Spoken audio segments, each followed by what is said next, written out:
এদিকে স্থলবন্দর দিয়ে নির্দিষ্ট কিছু পণ্য আমদানিতে ভারত সরকারের দেয়া নিষেধাজ্ঞার কারণে ক্ষতিগ্রস্ত হচ্ছে ব্রাহ্মণবাড়িয়ার আখাউড়া স্থলবন্দরের রপ্তানি বাণিজ্য। এছাড়া অনিয়মিত পণ্য আমদানির কারণে রাজস্ব আয়ও ঠেকেছে তলানিতে। এ বিষয়ে বিস্তারিত জানাতে যুক্ত হচ্ছেন সহকর্মী আজিজুল সঞ্চয়। সঞ্চয়, যেটি বলছিলাম, নিষেধাজ্ঞার যে বিষয়গুলো, কোন কোন পণ্য আমদানিতে ভারতের নিষেধাজ্ঞা আছে, এই নিষেধাজ্ঞা কাটাতে বন্দর কর্তৃপক্ষ কি বলছে বা কি উদ্যোগ নিয়েছে?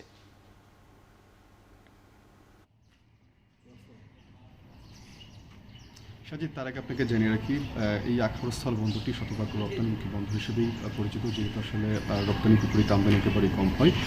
তবে এই বন্দরটি কিন্তু গেল বছরের 17ই মে থেকে বেশ কিছু পণ্য আমদানিতে নিষেধাজ্ঞা দিয়ে রেখেছে ভারত সরকার। শুধু আসলে এই আখাউড়াস্থল বন্দরটি নয়, মূলত উত্তর পূর্ব ভারতের যে রাজ্যগুলো আছে তার সঙ্গে বাংলাদেশের যে কয়েকটি বন্দর রয়েছে স্থলপথে, সে সবগুলো বন্দর দিয়েই কয়েকটি পণ্য তারা আমদানিতে নিষেধাজ্ঞা দিয়ে রেখেছে।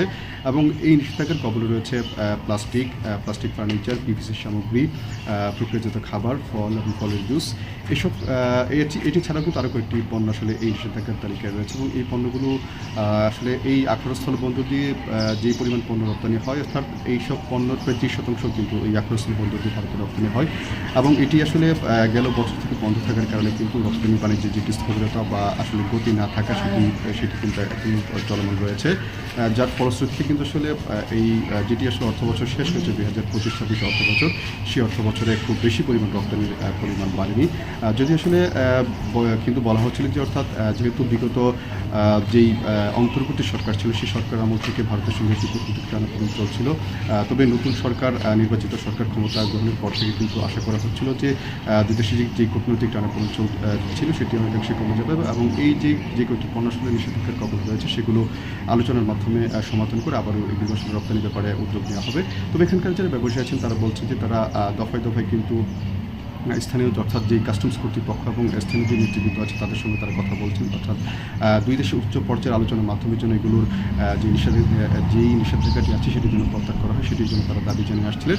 আমরা কথা বলেছিলাম আখাউড়া স্থল শুল্ক স্টেশনের সহকারী কমিশনার শেখ মোহাম্মদ শাহিদের সঙ্গে। তিনি যেটি বলছেন যে তারা ব্যবসায়ীদের যে এই দাবির বিষয়টি, অর্থাৎ এই যে কয়েকটি পণ্য যেগুলো আসলে উচ্চ চাহিদা সম্পন্ন বলা যেতে পারে, এই আখাউড়া স্থল বন্দর দিয়ে বেশি পরিমাণে রপ্তানি হতো, সেই পণ্যগুলোর যে রপ্তানি যে নিষেধাজ্ঞা যেটি দিয়ে রেখেছে ভারত সরকার, সেটি যেন আসলে দুই দেশের উচ্চ পর্যায়ে আলোচনার মাধ্যমে প্রত্যাহার করা হয়, সে বিষয়টি নিয়ে তারা জাতীয় রাজস্ব বোর্ডের সঙ্গে আলাপ করছেন।